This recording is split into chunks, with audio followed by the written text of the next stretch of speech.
Welcome to the Soulish Podcast. My name is Whitney Apke and I am your host.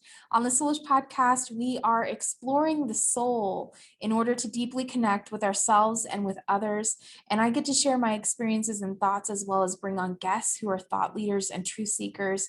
And it's my desire to uplift and encourage and inspire you guys in every single episode. And I know that today's guest, Chris Gates, is going to be an inspiring episode for you guys. This was the first time that I've ever experienced Reiki, and I've heard about it. I'm sure you guys have heard about it, but I didn't really know like all of what it was. After this, I was like, done. Like, I have to learn Reiki and I have to help people with this. And I felt like I was doing a form of energy healing with my clients. But after learning Reiki and getting attuned, that was like, oh my God, like just leaps and bounds above as far as understanding energy and energy healing. And so super fun, super cool. Chris is an Army veteran. He also does professionally around, he works in like information security. He has spoken at over 50 conferences around the world. So he is just really well known in the information security world and tech world, really. And then he does Reiki on the side because he just loves the work. So he's a Reiki master. He's an integrated energy therapy practitioner, a tuning fork therapy practitioner, access bars practitioner, certified infinite possibilities trainer and coach. Okay. And Chris's passion is assisting clients in bridging the divide between living and acting spiritually while maintaining their presence in today's turbulent society. So he does this on the side because he loves it, because it's his passion. And you can feel that. When I met him, I just felt like he had that dad heart, like that teddy bear heart of just love for people, deeply caring for people. And he just gives you all of those like tender, loving care feels. And so this episode, we're going to talk a lot about energy healing because right before we recorded this episode, he did energy healing for me, a Reiki session. And I just like felt so chill, so light. And so we got to talk about Reiki. What is Reiki? What does it do? How does it work? And you just get to hear about his heart as well for people, for veterans, and just how that works. And so what's really cool, and this is so him and his heart, is he is offering a huge discount to all my listeners. So all you have to do is book with him and mention that you listen to this podcast episode on the Soulish Podcast, and he will give you a massive discount. He is just the best human being ever because he just loves it. He loves what he does and he's good at what he does. He shared some things with me after our session that he had felt, and he was right on point.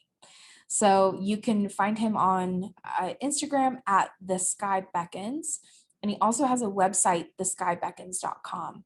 So I hope you guys enjoy this episode. It is packed with information, but it's also just really great to sit in the energy that he offers us. And it's just a really, even just wonderful episode to just kind of get a sense for him and get a sense for how he works and how he speaks. And that will really help you in booking a session with him because you'll already feel like you have a connection in a relationship. He's wonderful. I hope you guys enjoy this episode. I'll see you guys on the other side. Well, thank you, Chris, so much for being on the Soulish Podcast.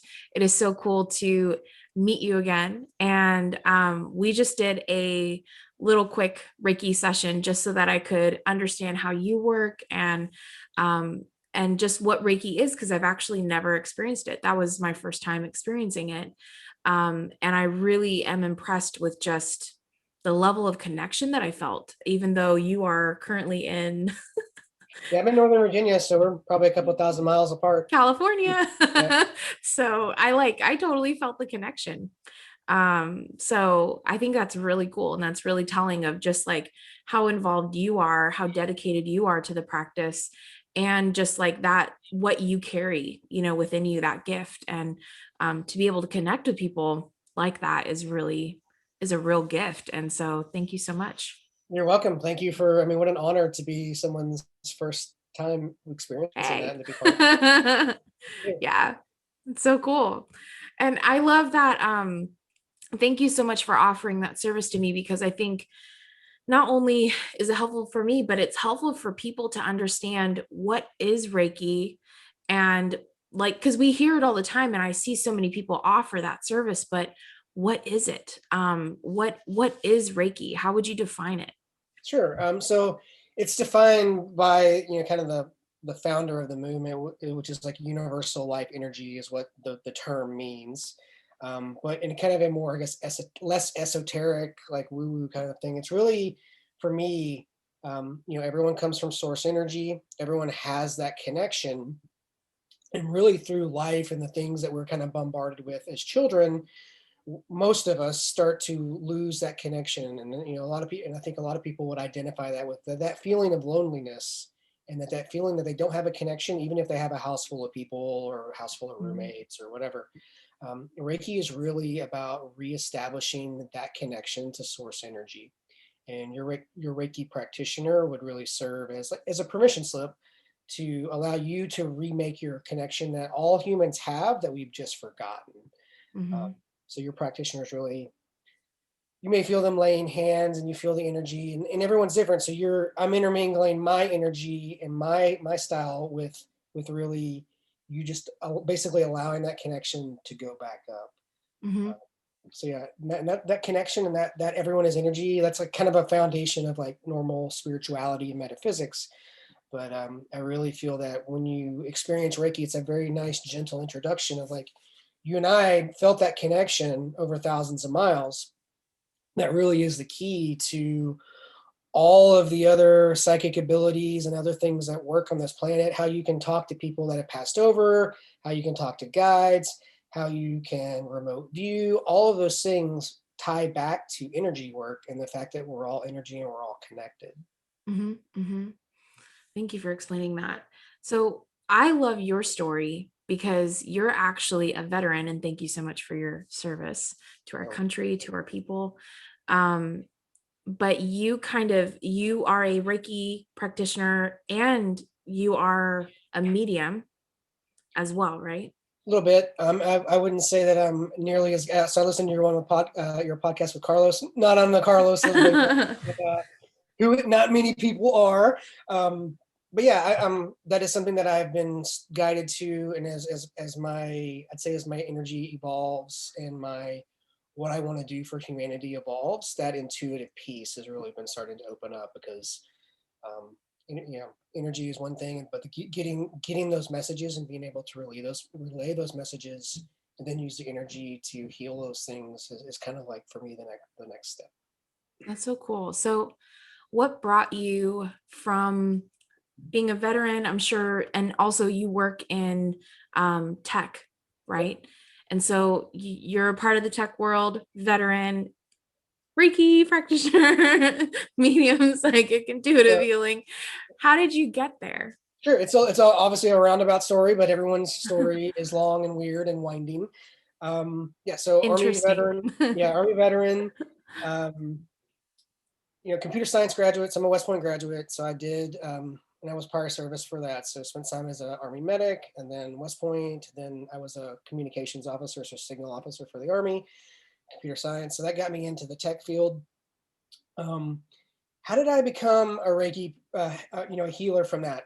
Depression. So I think Mm. um, I didn't experience too many awful things in the Army, thankfully, and I didn't ever have to kill anybody or anything like that. So I'm very Well, blessed. as a medic, I can Yeah, only imagine what you saw.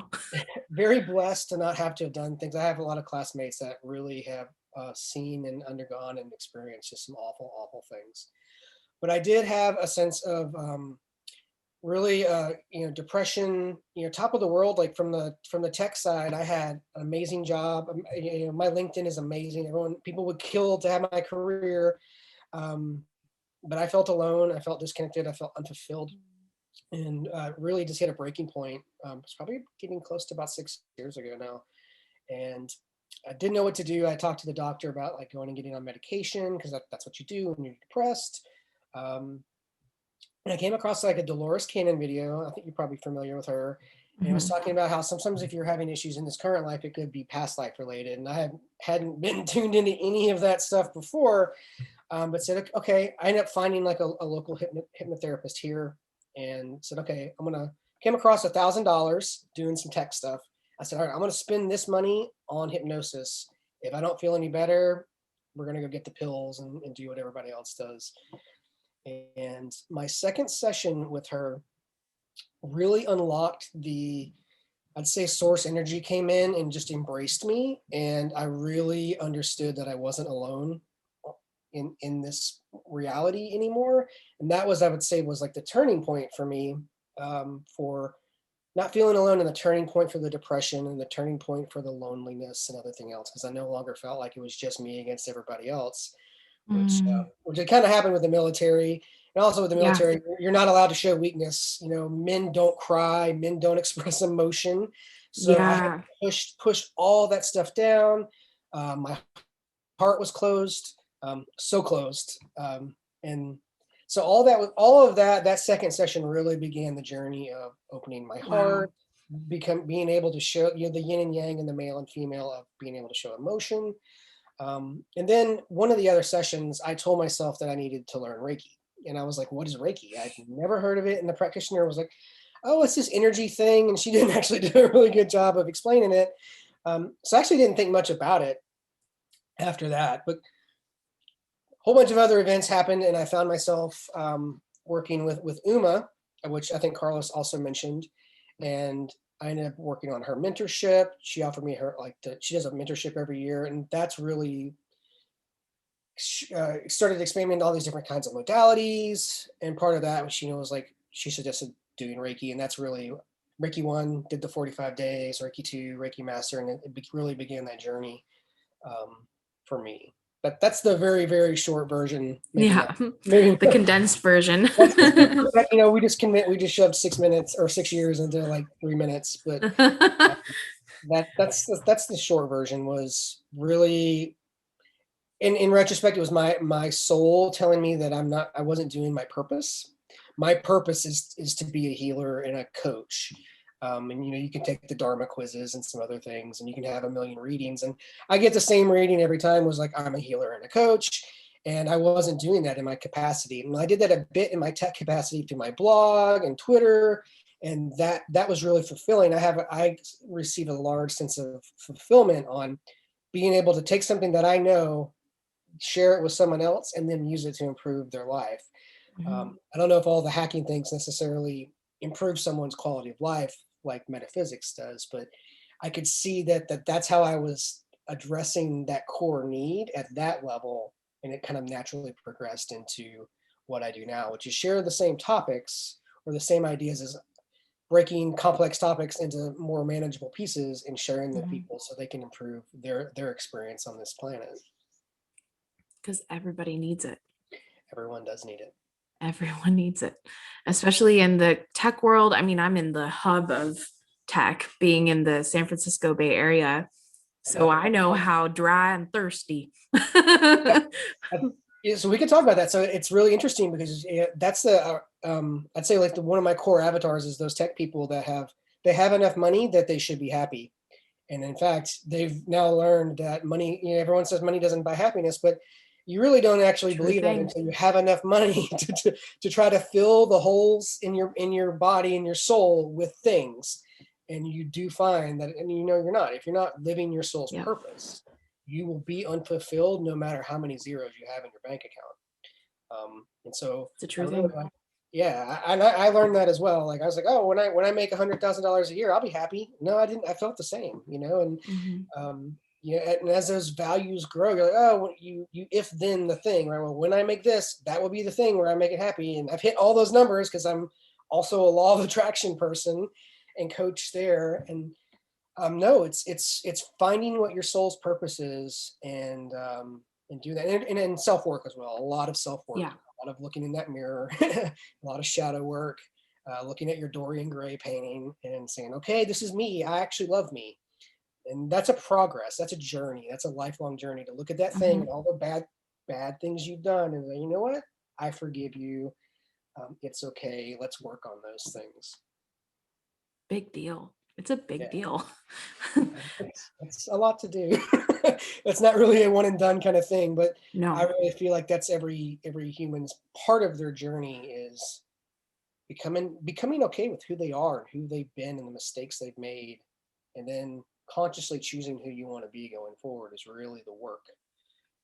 And that ties back to all sorts of religions, Eastern religions, Western religions, shamanism, and other things. Is Mhm. who am I? Let's get comfortable with that. Let's intentionally go where we want to go.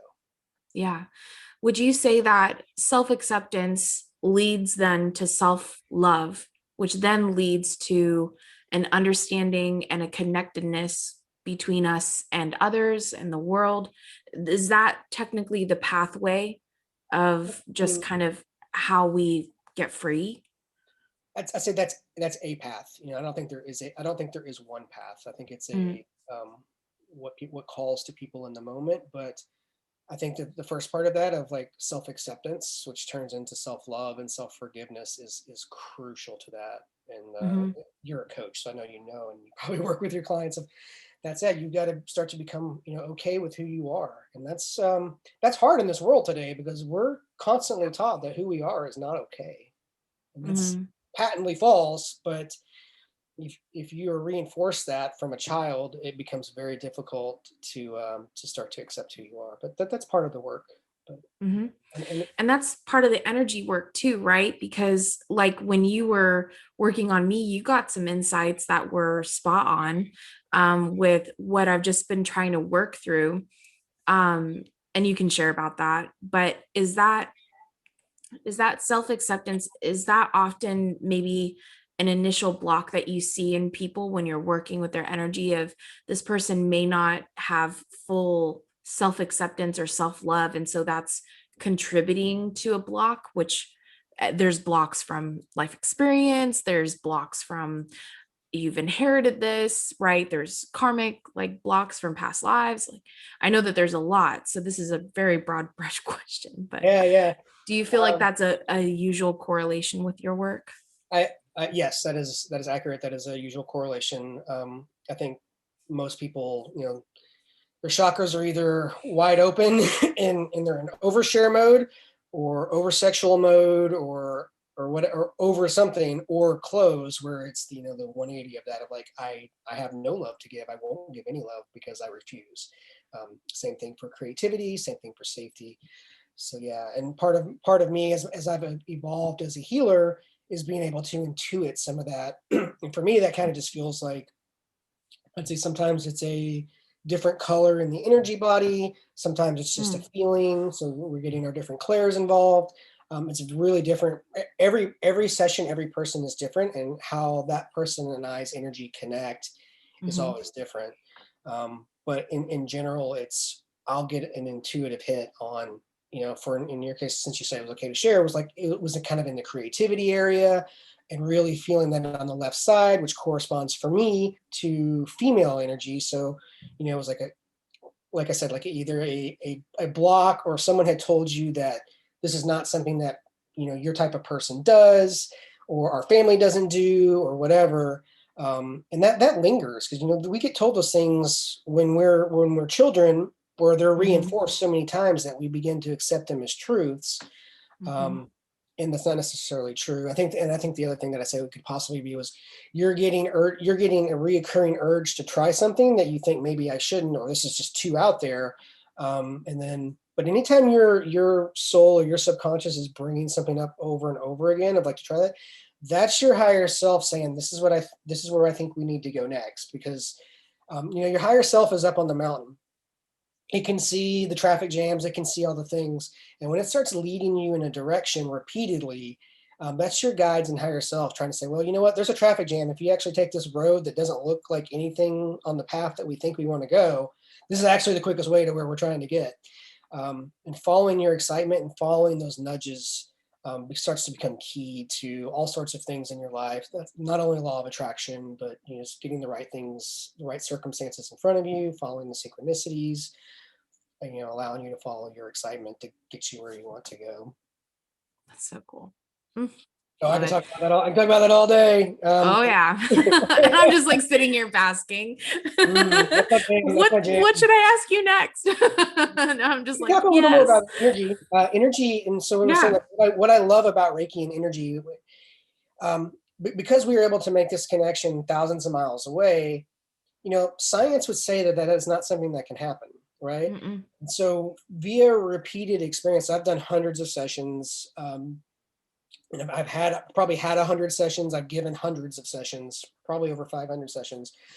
Um, you start to become this evidence of like, this thing happens, right? You and Mm-hmm. I share and feel the same things. I'm intuitively picking up on things that are going on in your Yep. life. There's Yep. something to that. And so like, that's really the base level understanding that we're all connected. So if we're all connected, awesome. And energy is a thing we can feel. You feel it flowing. You felt me. I felt the connection with you. That really starts to open. So what else is true? What else have I been told is not something that can happen that does Mm-hmm. happen? And it really starts to open you up to, okay, psychic abilities and opening the third eye and doing that, mediumship, um, all of that. My philosophy is energy is key to that. That's also starts to understand our connection to the planet, our connection to everybody else. Everyone is energy, everything is energy. Once you start to embody that, and that's one of the 12 natural laws, is everything is connected.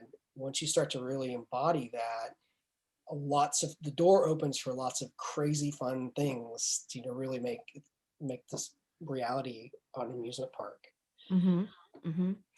I think it's a really important point for people that either come from religious backgrounds or don't, are now in the spiritual community and world or aren't. I think it's really important for people because I'm kind of bridging that where I came from Christianity. I was a pastor's kid. So I am very much rooted in Christianity, yet I am in this transitional period and probably always will be of exploring spirituality outside of the frame of Christianity that I've been raised in. And so I think there, like what you said is spot on. I actually just broke it to my parents last night that I bought my first tarot deck. Oh no. That was that was not okay. Mhm. It was not okay. And I got different questions that were really interesting questions. And I think that it's really it's really fun to explore other services, other pathways, other modalities. Um, like it's really just infinite what God source universe can use in order to connect with us, to help us heal and move forward and through things.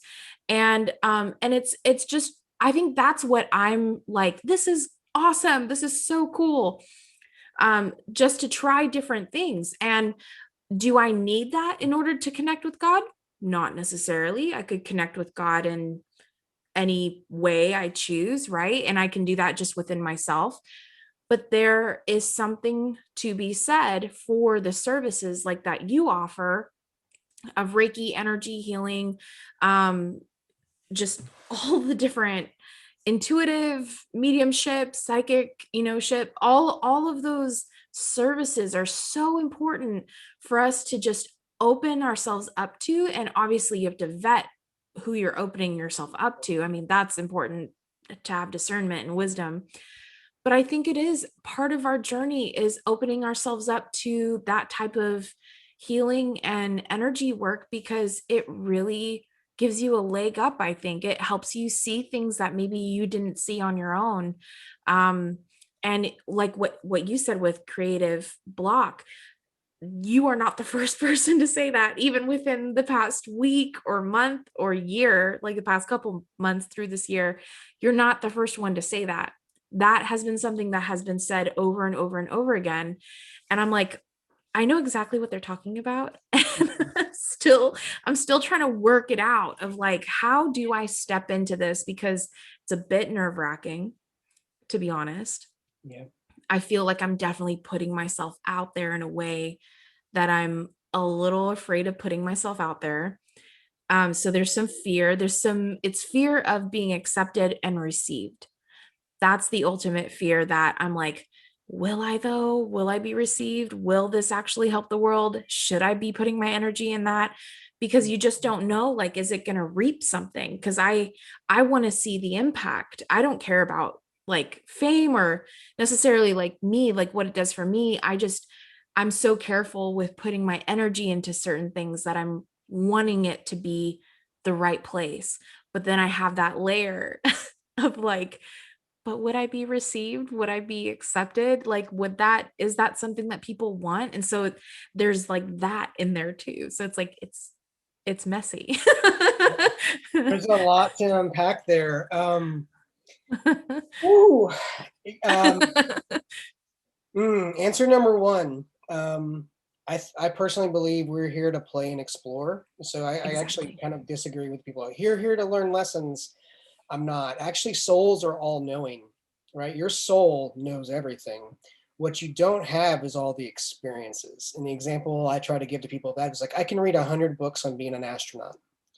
I will never True. experience being in outer space unless I have that physical experience. I could read True. 100 biographies or autobiographies about what it feels like, but I'll never understand it until I physically feel it. Right.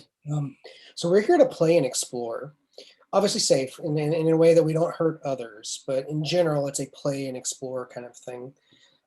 As far as trying things and if it's received, what's really helped me on my journey is sharing my journey and my lessons, and if and that being the point of it. And if people can take something from that, that's awesome. That's actually a Right. bonus.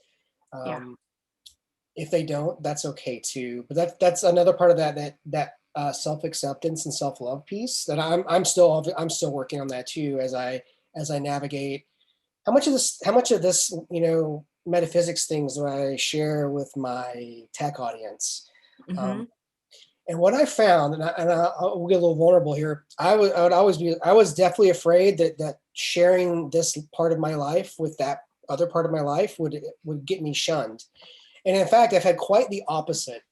Oh, Um, wow. there are some people that are like, "Oh, I thought you were an engineer and a scientist," but for the most part, there's a lot of closet people that are actually really into spirituality Mm-hmm. that don't know how to express it. And so, I would always encourage anyone to. Everyone has that light. You have this amazing light. I've listened to a few of your podcasts. You have this amazing light inside of you, and it does take courage to share that, and especially to step into a new realm. Mm-hmm. But basically, every time I've done that, it's been a rewarding experience. And I would point people to my Hacking Your Happiness talk, which is on my website. It's a few years old now, but it was how I tried to bridge the gap of talking about spirituality, metaphysics with hacking, and actually related a lot of like natural laws into code and functions. Because I That's gave cool. I gave this at a security conference, and I was like, this is it. Like I was like, I didn't want to give it. Like I kept trying to get out of it, and the universe was like, no, man, you're giving this talk. I was like, I cried a couple times. I was like, come on, Oh. bad weather. But nope, I ended up having, like, here I am on stage having to give this talk. And I was like, I may not have I really felt like I may not have a career after this because it would just be too weird for people. And I Mm-hmm. had exactly the opposite. Like I had so many Wow. people, it inspired them. Like, I can't believe you had the courage to stand up there and give this recorded talk about these things as a hacker. Um, and but I had so many DMs and messages of like how that inspired people, and it really inspired them to start looking into spirituality more. And because I mean, I was brought up Christian. I had plenty of church time. I spent my middle school, 7th, 8th, ninth grade, was a Christian school. So it took me a while to unpack devil things. Everything is the devil, right? Like Yeah. satanic. Tarot. Yeah, like that's the quickest way to having a demon put into your body. Um, Mm-hmm. So it took a while to unpack that, and I still have Yeah. triggers, and I still have other things. But how I guess wrestle that, or how I would tell someone that is like the same energy when we talk about the Holy Spirit is the same energy that we just worked with. Mm-hmm. It is the same. Lots of religions call it different things, but in the essence, it's source energy.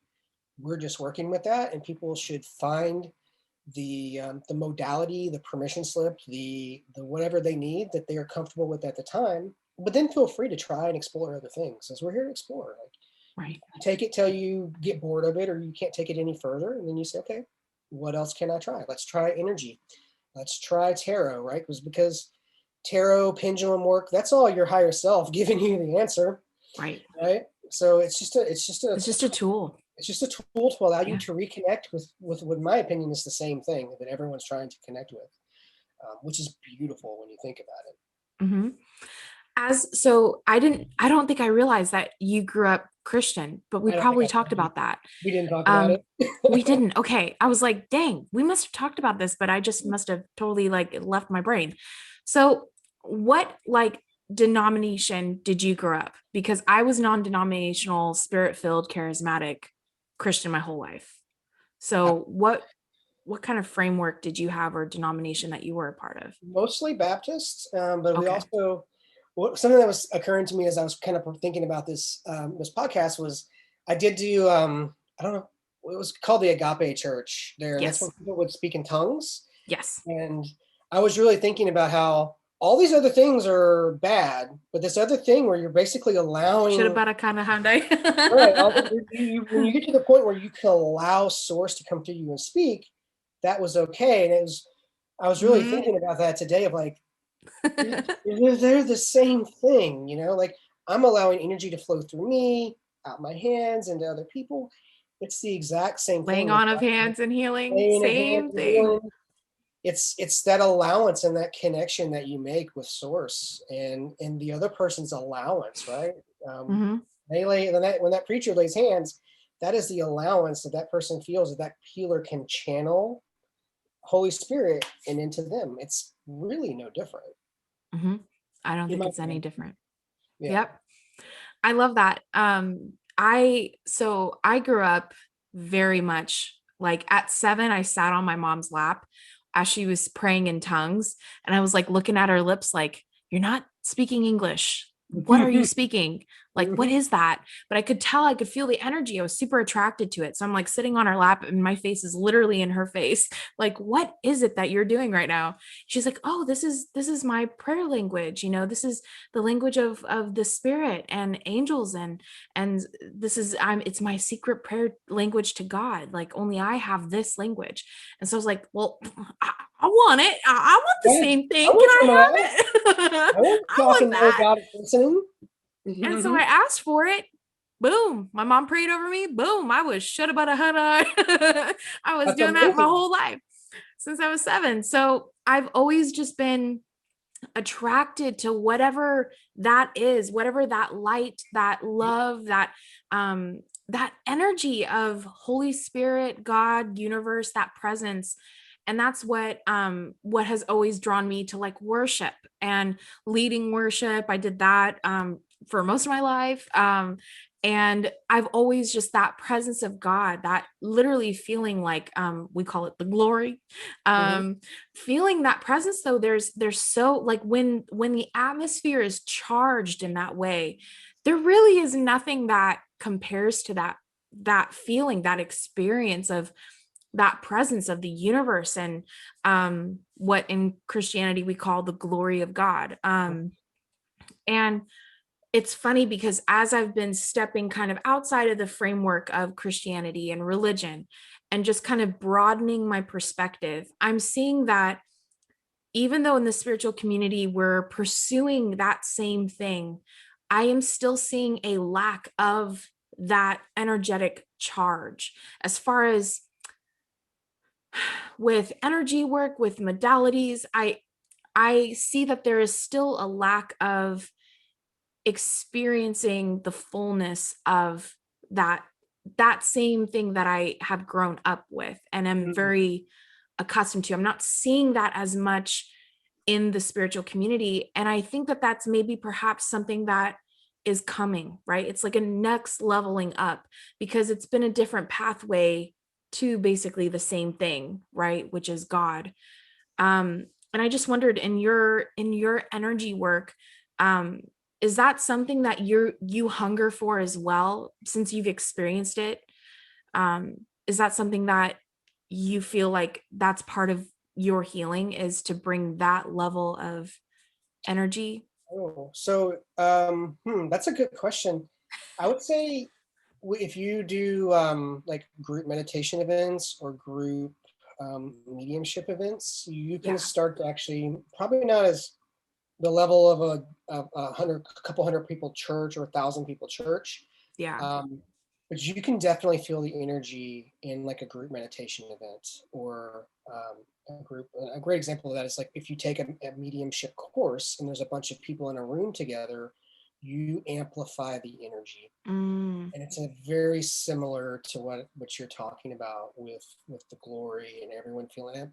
I think, on what's coming to me now, what I feel well, let's just talk about me. Part of me and my thing is, those of us that have experienced that Christianity and have kind of broken free from it, there's definitely some triggers and some blocks there of like, if we start getting to a point where we feel fanatic and we feel that, even though it's the same energy. So I think there is probably people self putting on the brakes mm, to do that. But I've felt, great example. I saw, I don't know if you're familiar with Bashar. So Dara Anka channels an extraterrestrial named Bashar.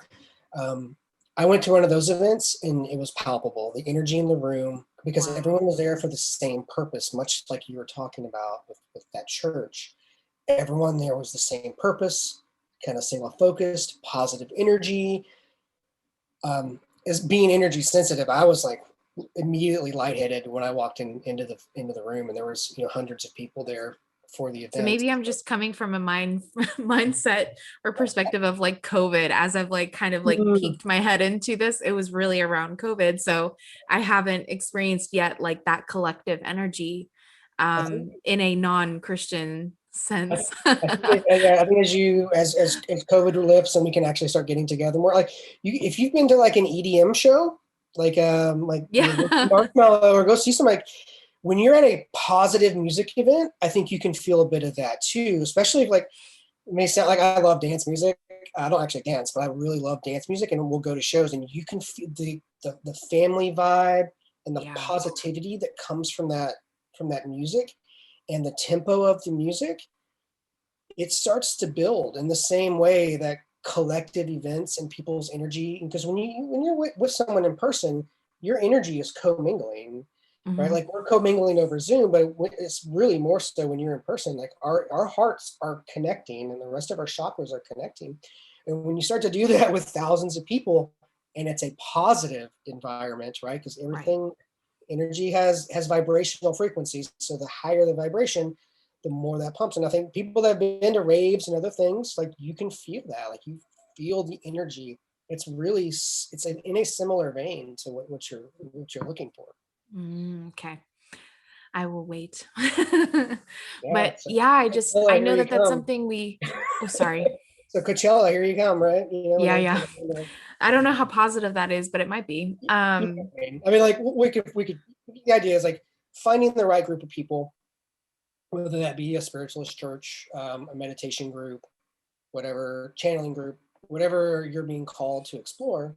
I Mhm. think that, again, we build when we're in a room with people, positive focus, positive intention, same intention. It builds, and you can feel it. That's really cool.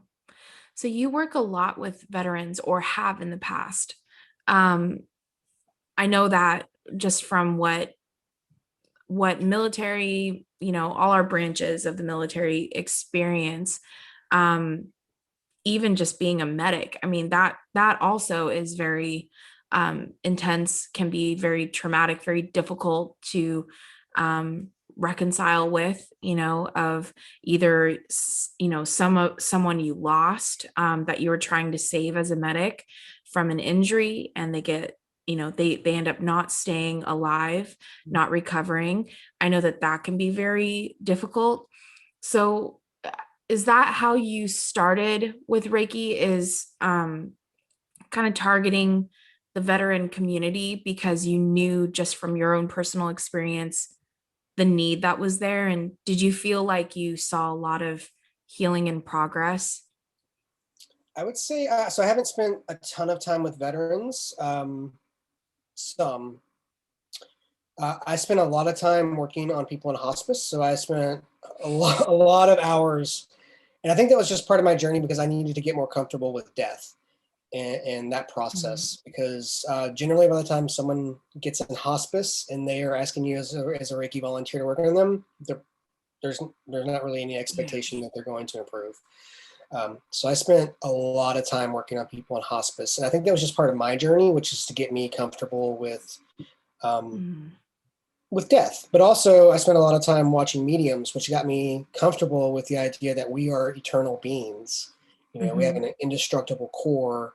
We have a soul and all the mediumship work and watching mediums work allowed me to say, okay, we don't just evaporate into Mm. atoms when we pass. So a combination of those two things I think has really helped me. Those are just things that I personally needed to get comfortable with. Mhm. um, Although veteran work at the moment is kind of on pause because of COVID, but I am working actively to get re involved with that. I feel like that's the next step of my journey is to do Mm. that. Not only energy work, but other modalities such as access Yeah. consciousness or access bars, because that's really resetting the computer that's in our brain, and allowing us to think about things differently, Yep.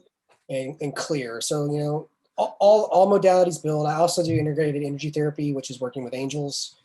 um, and so it's really about what's Ooh. the right modality for the audience. What are they willing to accept? How do we ease them into this? So a lot of places will ease them into Reiki because there's a lot of material about it. And like I said, it is really the baseline for allowing a lot of these other modalities to work, and it's gentle. Some of the other modalities can be, I would say, in a negative way. They're just more intense, but not in a negative. Mhm. You just kind of, Mhm. Mhm. as you become comfortable with some of these concepts, I can be more comfortable with angel Reiki if I'm comfortable with regular Reiki, and that angels are coming in to remove things that have been stored in my energy body, in damage and trauma that have been stored there, and allowing that angel energy to remove and replace those emotions. So, I can't even imagine what that would be like for somebody who has uh, been involved in warfare and um, seen, their partner, you know, um, blown away, and to have that grief and also survivor guilt. And I know all of those things are really real.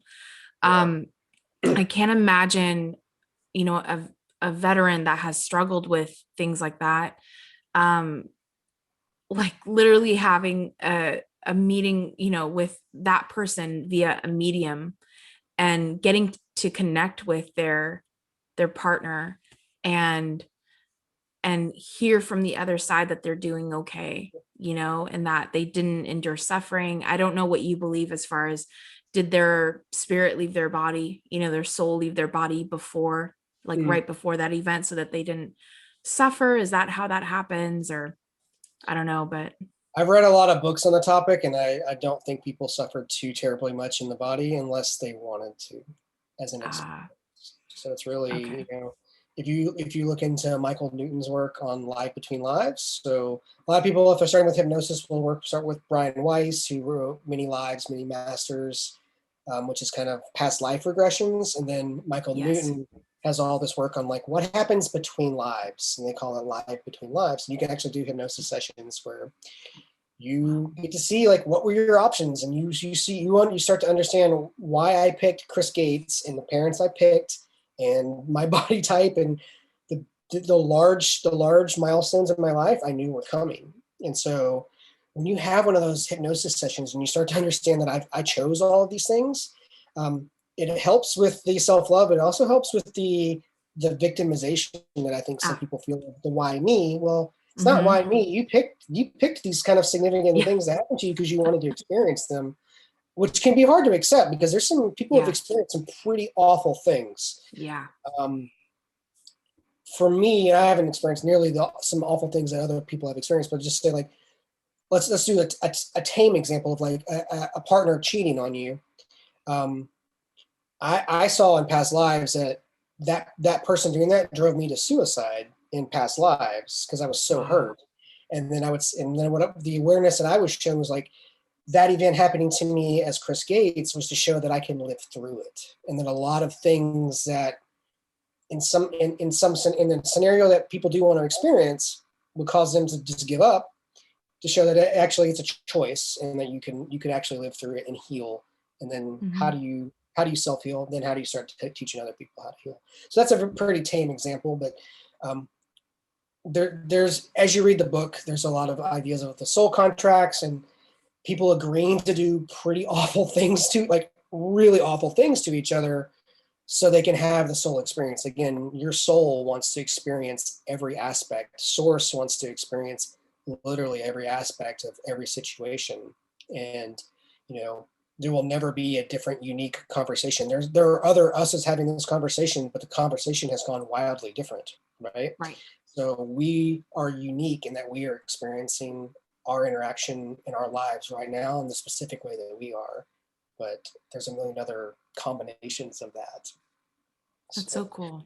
when you think about like With it's mind blowing, it's taken me years to wrap my head around that. But having the experience, I'm very much a believer in if I can't get evidence, I want to have experience. right. And so I've had repeated experiences with reading the materials, having the hypnosis sessions myself, so that I actually did them in reverse. So I wouldn't taint the sessions, but I had the hypnosis sessions and then went and read a lot of the books. I was like, oh, I saw the There TV you go. room. I saw these other things. I saw these places that multiple people have mentioned they see. I also experienced them, but I didn't read them. I read about it in the book after I had the experience. And so you kind of like, Wow. how do I explain this?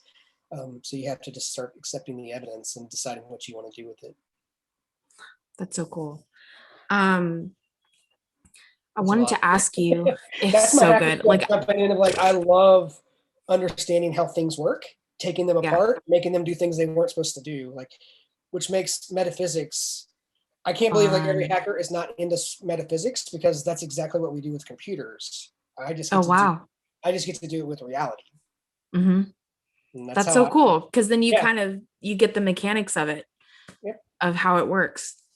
So I want to understand how things work. And so when you want to understand how this reality works, you look at the 12 natural laws, right? That's really the baseline for how everything works in the simulation that we're in and the reality that we're in. When you start to understand how those work, then you can start to manipulate those and say, okay, because everyone's heard of law of attraction, but it's okay. How does law of attraction work with energy and all the other things? Well, I want to get the things that I want. That's Mhm. hacker stuff. Like that is literally what I do. Is it's supposed to work this way, but I know a little trick to get it to work this way, and that's what I do, and that's what every hacker on the planet does. You Wow. might we might just do it with a computer or a website, but they translate the same. So I look at basically every person that's into metaphysics. They are a hacker, whether they know it or not. That's really cool. Every time you find that parking spot, or you're like, you law of attraction something into your life, that's hacking because Dang. that doesn't work for everybody else, right? But you know the secret. You know how to make it work. You know the mechanics of how that works. You know how to set the intention. That's hacking. I really like that perspective. Because then I feel kind of badass, you know? Yeah, I mean, I think energy work and law of attraction and understanding those laws and psychic ability, we're superheroes. Like Hmm. we have superpowers. Hmm. And the most hilarious thing is that we all have superpowers. We can all have these superpowers. It's a matter of allowance, learning to work with your own energy and your own energetic currency, and just deploying energy where you want it. Anybody that's read like Carlos Castaneda, Don Juan really talks about we pour energy out of us with ego and worrying about what other people think and all the things. That is just our energy pouring out of us. And a lot of becoming what he taught Carlos Castaneda was how to start plugging those holes so that we are intentionally deploying our energy where we want it to go. Okay? And once you start, that's the journey. And once you start doing that, that's when your superpowers awaken. That's when you start being able, your energy increases, you're able to send, you're more powerful in your energy work, you're more powerful with your psychic abilities. Things start to open. It's all energy and intention. Because you're not leaking out, you Not know? leaking out. Yeah. And then, yeah, So and it goes important. in, yeah, it goes into, and then goes into diet and the things that you consume, the things you consume physically, like with meals and drink, and the things you consume mentally. All that affects your energy. So it starts to become, again, when you're thinking about being a hacker, like, well, how do I start making a surplus of this energy so I can use it in the ways that I want? You know, I want to be able to connect to someone's guides. Well, I can't be wasting my energy watching bad things or worrying about other things. I want that energy to deploy and help clients, or I want that energy because I just want to be able to do that stuff. You know, you don't have to be, it doesn't have to be like a, you know, a altruistic thing. Like, I just want to be able to do this. And so how do I do that? I conserve my energy and I deploy it in the way that I want. I definitely have been feeling that. Like, I became a vegetarian during COVID in 2020. I just was like, now's the time. And I really felt a difference energetically, but just even physically, how my body was working. And so I'm a believer in when we partake in life, like a living food, right? Not something processed and has been dead for a long time. When we consume that, you feel different. Yeah, as You you become feel more energy sensitive, really different. as you start to accumulate more energy, you can feel it. Like any empath will tell you that, right? They can tell when someone's sad. Even more so, you can feel what someone consumed, or like the quality of the energy. Like, everything is energy. So if I'm consuming low quality, low energy things, I'm putting that into my energy and into my system, and your body has to counteract that to bring you back up. It's a real So thing. it It's a is real absolutely a thing. real thing. If people want to experience that, it is a real thing. Yeah. Being Same thing in with tune. water, drinking enough water. You know, most people Yep. are dehydrated. And then when you actually start to become hydrated, your body feels very different once you are actually consuming the amount of water you're supposed to consume. Everything is integrated. Everything is totally in tune and in touch with all parts of us, body, soul, and spirit. And that's just what I love. And that's what we're exploring on this podcast, is how connected we are. I wanted to talk a little bit so people kind of know at least what my experience was with your Reiki session just like an hour ago. Because it was really interesting. And as you mentioned, like, even working with angels, I kind of was wondering, like, what am I sensing? Because I had my eyes closed the entire time, but yet I have a light behind the computer, and I literally, it was like an arm coming over, and I saw that multiple times. The light would like shadow across my face. And so I had I had tingles. I had different places where there was heat, mostly on my back, and then my lower back I was getting a lot of heat.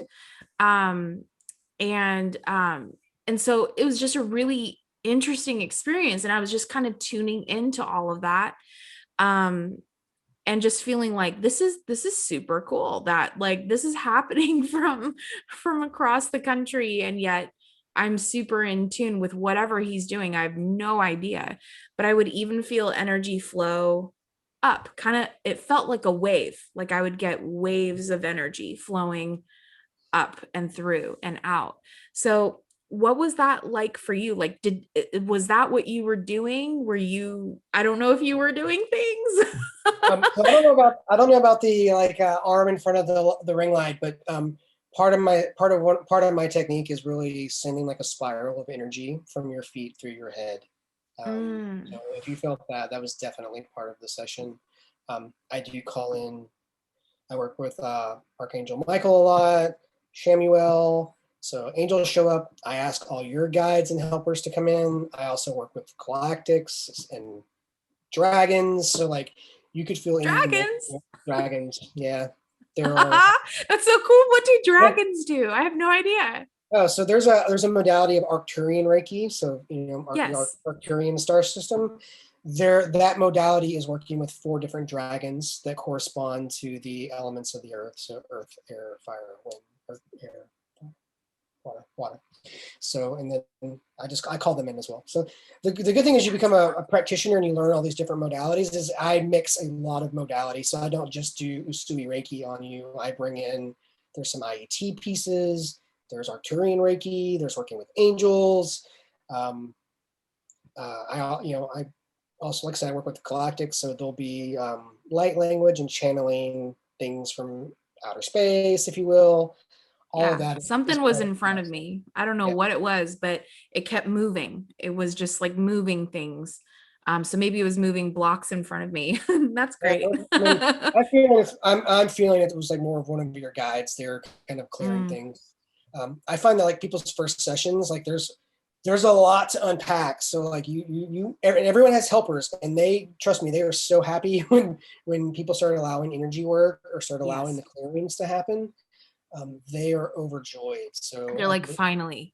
like, finally, she finally did it. So it's like, cool. Let's move as much stuff out of the way. Let's start getting everything flowing as much as possible with the time that we have. So That's really it cool. just gets better from here. Like the more we Yeah, do, the better which it is gets. awesome. That's so cool. I did not know any of that. Like I don't I've heard galactic because I have a friend that works with the galactic. And Octurians, I've been hearing about Palladians, Octurians, even Mhm. Nordic, and then a couple other ones. Can you explain a little bit about that and how you work with them? Because I don't know what Octurian are. They dragons or they just No, I work mean, with I think dragon energy? that's just how their energy manifests for me, or in that modality that was delivered to me when I basically just stumbled across the modality, right? I think That just you're came to you like intuitively? I'd say like you find yourself just Googling things or whatever. I found myself Ah, on this person's site. So you can get sessions like soul blueprint readings and other things that kind of show where your soul origin is. And I definitely ooh. have Arcturian, Lyrian, other energies. So I was like kind of like I got this reading. I'm like, oh, what does that mean? Because I'm kind of like, yeah, I didn't know all of these things. I don't know all the extraterrestrial races that exist out there. And so as I'm like Googling this, like this came up, I was like, oh, again, when you start to like Bashar talks about following your highest excitement. And so when you come across something and you're like, ooh, I really want to know about this, that's your indication to dig into it a little bit. Yep. And so this came up and I was like, well, I love dragons. I've got like dragon tattoos and like that's my jam. So I was like, That's I like dragons. awesome. It's a relatively low cost. Let's learn about dragons and how to use dragons in my energy work. That was super exciting to me at the time, and I've been able to Wow. incorporate. I can send you a picture. I think it's on my Instagram, but I have a picture of like basically as you're learning to work with these, you do a meditation and you're inviting that energy to come in and work with you. I did that meditation and I went outside and there's like a cloud that looks like the air dragon. I'll send it to you after the after. Oh, I can't wait. So like you get to have just these crazy experiences. Again, we're hacking reality. Like how exciting is that? Like I'm I'm not bored when I do these things, right? You're like, Mhm, I have no idea how a session's going to go. Like it's so I'm getting the tingles because that's so exciting to me. Is like mhm, I'm helping someone, but I'm also I'm having my time with Source.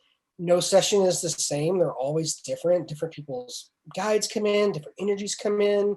And as you practice and come in, you just kind of get more comfortable with that. And so mhm, working with Galactics has just kind of evolved over time. We just feel that connection to the stars. I do speak a little bit of light language in sessions sometimes, and it's been super weird. But we can tie it back to the speaking in tongues. Everyone is also a channel. You already expressed it. You're a natural channel. You learned it at 7. Um, it's just a matter of like making that connection and then enough of an allowance to it. So I don't do that on camera. I'll do it kind of mumble to myself in a session. That's where I'm at in my comfort level with that ability. But it's really just making that connection because all those energies are at work. Again, we're all connected, and it doesn't stop on the Earth plane. Like it goes into outer space, and we know that because radio signals travel into outer space. mhm. That's how we're getting these amazing pictures back from Mars. So energy travels. So it's just all, what do you want to experience? What do you want to play with? hmm I really like that because I think it is true that yes, we're learning, but we're not learning something that hasn't like we're not receiving anything that we don't inherently have and isn't like a part of our birthright. So I think that's really a cool distinction that you made of it's not so serious of It doesn't like have we're to here be to learn and grow and like yeah, and it oh doesn't have to be it's painful. It's not. It's actually not yeah supposed to be painful. yeah Mike Dooley talks about that too. Like the universe is always conspiring on your behalf.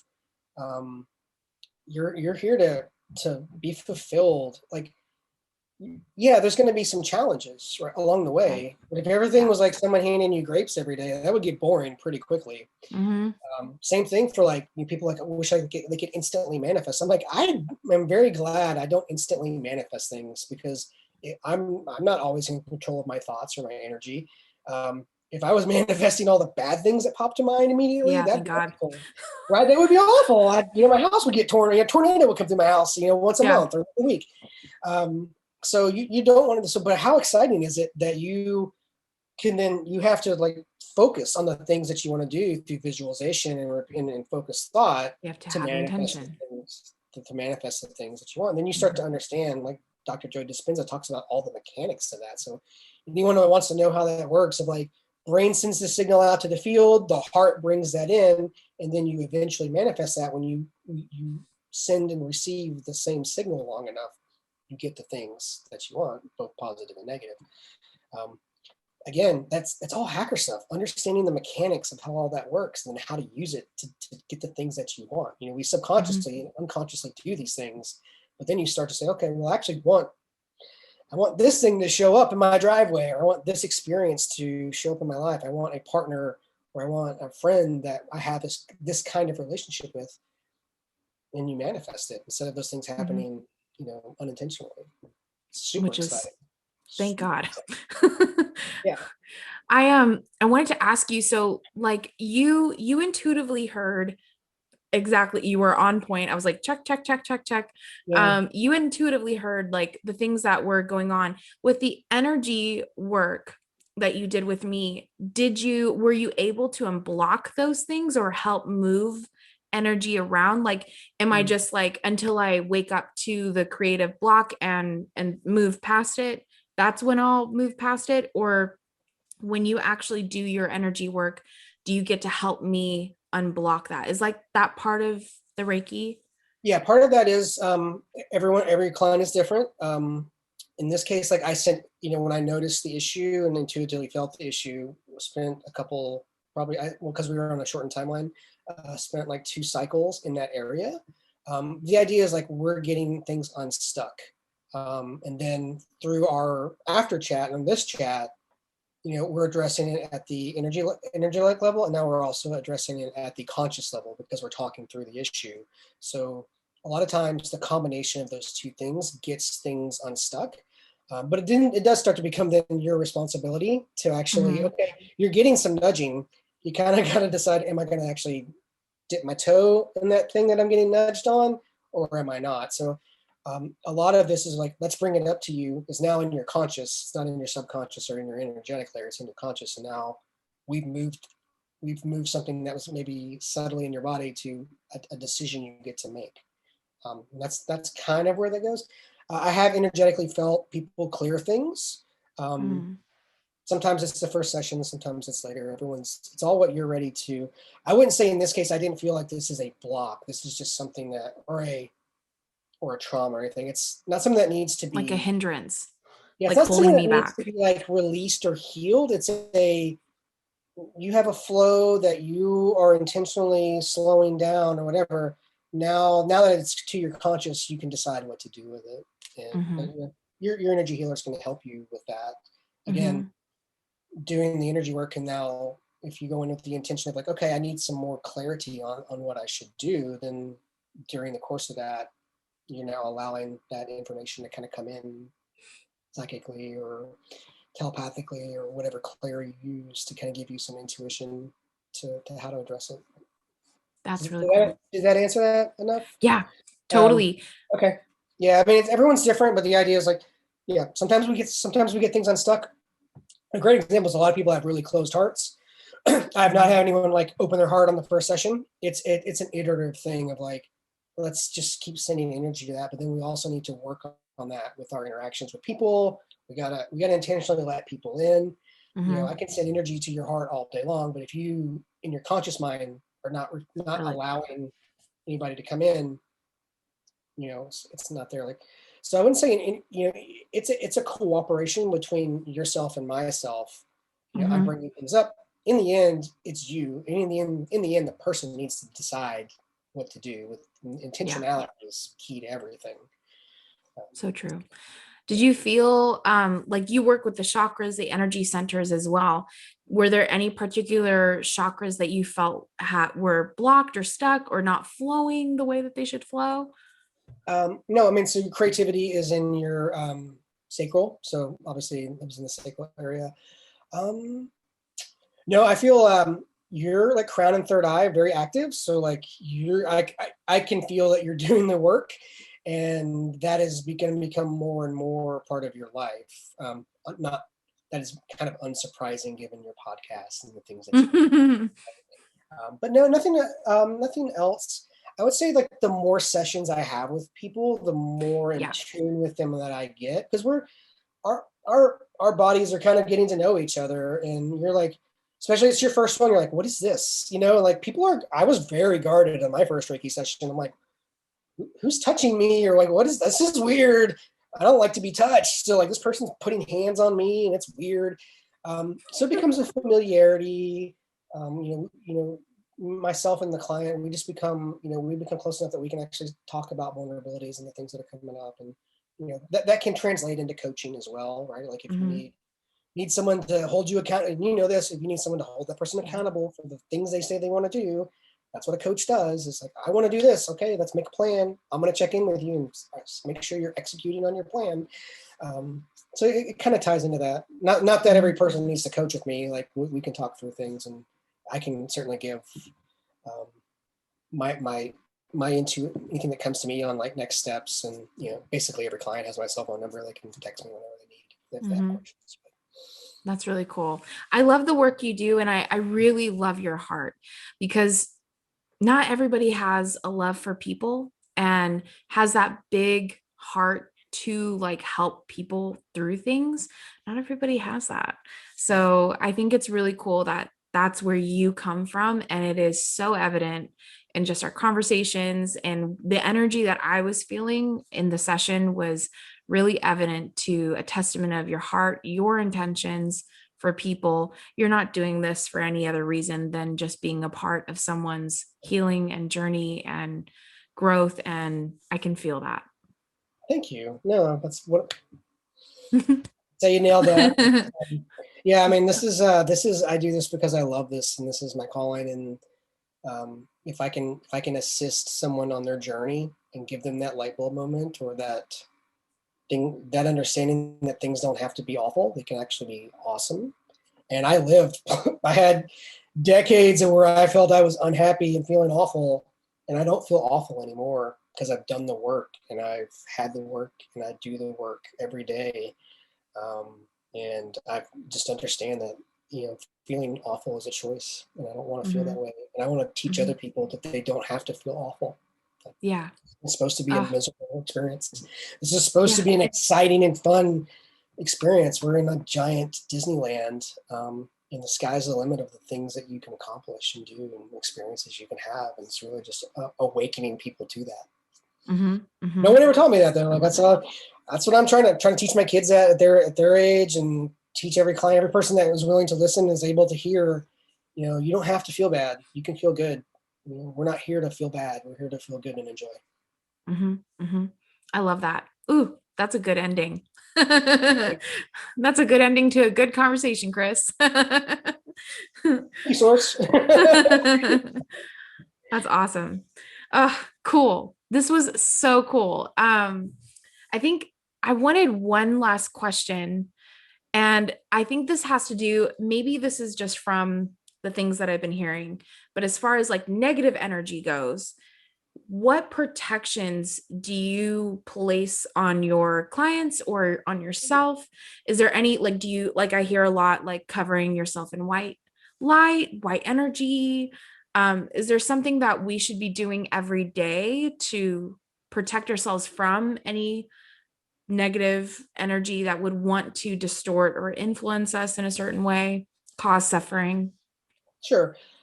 So I'm a believer that any negative experience you have was an allowance. So if Mm, you are feeling a negative attachment, you on some level have allowed that.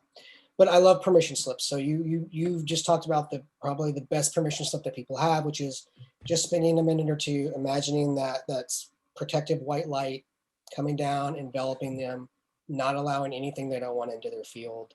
mm, To come into their field. That's the simplest and probably best meditation. If you take Reiki 1, they'll probably teach you that. That's where most mhm, people learn that.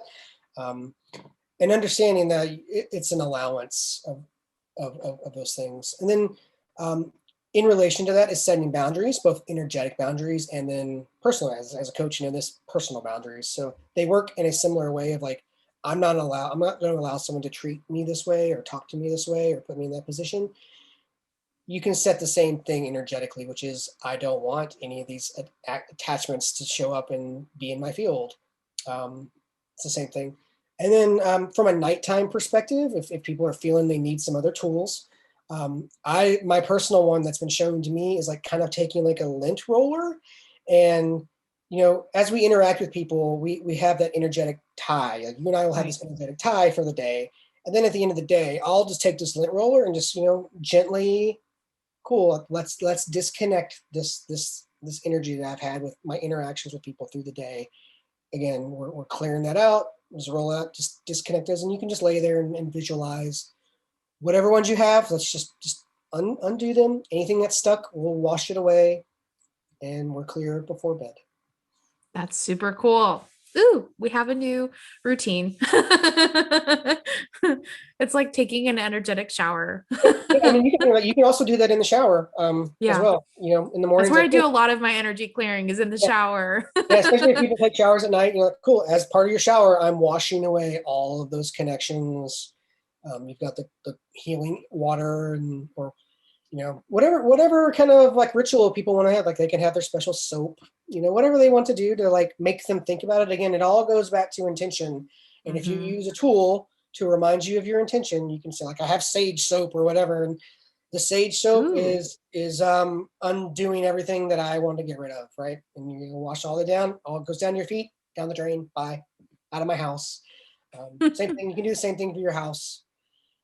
I went through with the kids and like we put crystals around the house and all that. Like I don't believe that we need to do that, but it the intentionality of that. Now I have Mhm. 5 people also saying, well, nothing bad's going to come in the house because we put these crystals around the house and we've said the things, we put the things over It's the an doors. intention. It's just Mhm. setting the intention, and And a reminder too, I think a is reminder. crystals are a reminder for me. I love crystals because they are a physical representation of an energetic feeling. And so when you Mhm.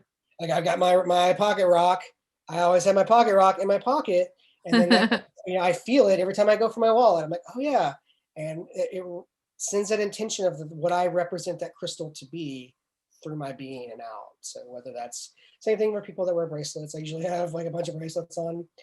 It just reminds me as I look at them, like I am taking the intentionality and the qualities of, lava rock, which is protection or whatever, and I'm Mhm. protecting myself. It's all intention and reminders and tools. So good. So good. I love it. Thank you for your time. I really appreciate it. You're absolutely welcome. Thank you for the opportunity.